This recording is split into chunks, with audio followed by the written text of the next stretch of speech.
Welcome, I'm Bruce Munro, and with me is International Relations Specialist Professor Robert Patman, and this is Global Insight. Donald Trump's announcement that he is pulling 10,000 soldiers out of Germany is the latest dramatic foreign policy move by the United States President. But what does it all mean? Welcome, Robert. Good morning, Bruce. What recent developments have there been in US foreign policy?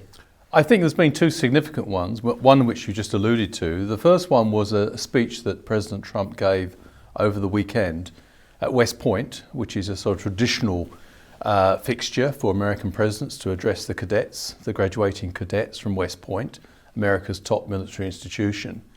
And amongst other things, President Trump said that America would no longer participate in what he called endless wars around the world. He said that many people in America had hardly heard of the places where America had been engaged in wars, and he said America would no longer be, as he put it, policeman of the world. That was one thing that I think caught people's attention in terms of the foreign policy radars around the world. I think the second thing that you just alluded to, without any consultation, President Trump indicated he would be withdrawing close to 10,000 troops, 9,500 troops. A quarter of America's troop presence in Germany would be withdrawn. Now, that decision has not been confirmed yet, so we're not quite sure whether it's just grandstanding or not, but it's certainly a significant development which I think has angered German foreign ministry staff. What message is this sending to US allies? I think, first of all, for Germany, it leaves them feeling a bit exposed. I think Chancellor Merkel feels that she's been let down by President Trump, not for the first time. She's dealing with three difficult situations in relation to Vladimir Putin's Russia. Firstly, German federal prosecutors have recently identified an operative from the Russian military intelligence service has been involved in a cyber attack on the Bundestag, that's the German parliament, in 2015. They're following that up. And then there was a murder of an anti-Putin figure, a Georgian, in Berlin in August last year in Kleiner Tiergarten Park, which is quite close to Merkel's chancellery. It was done in broad daylight. He was shot in the back of the head. And again, there are deep suspicions that people very close to Putin have been involved. The Germans expelled 2 Russian diplomats almost immediately. So these sort of developments are also frustration from the German point of view with Russian behaviour in Ukraine. Being a Central European state, Germany takes a close interest in what's going on in the Ukraine. And in the Ukraine, the Merkel government has been frustrated by the fact that Russia is presenting itself as a mediator rather than a participant in the conflict in eastern Ukraine. So from the German point of view, Mr. Trump's timing, this announcement, I think leaves a sense of vulnerability on the part of Germany. Now, to put this in perspective, I don't think Germany is particularly dependent on the American troop presence, but it does symbolise for the Germans they have powerful friends.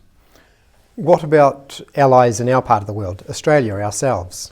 Yes, well, I think from our point of view, it seems, I think, to confirm the unreliability and the unpredictability of the Trump administration. And you see, this is, if you want to, you talk about impact on allies, but how do you interpret this decision? Well, many countries which are allied to the United States believe that the United States is conducting itself under Mr. Trump in a way which is benefiting both Russian and Chinese interests. Australia, for example, may be quite dismayed by what's happened with regard to Mr. Trump's announcement in Germany, because they're feeling under quite a lot of pressure at the moment from China. Both New Zealand and Australia have had the experience of cyber intrusions, and in both cases, certainly in the case of the GCSB in New Zealand, Russia and China were identified by GSB as being among the actors, foreign actors engaging in this sort of cyber activity. So they are watching things in Germany quite carefully because it has implications for us. And it's not so much Russia that's being the concern in Australia and New Zealand, but I think concerns about China. From an historical perspective, what is the significance of these developments? I think twofold really, Bruce. Firstly, I think transatlantic security, whereby America saw its security interests as being embedded in the well-being of the democracies of Western Europe, has been significantly eroded. It's bad news for NATO. Mr. Trump on more than one occasion described NATO as obsolescent. By the way, New Zealand's an informal partner. It's a signatory as an informal partner to NATO, so we're not just a bystander in this situation. We have a stake in it. And I think the other big thing, that's quite a historic shift.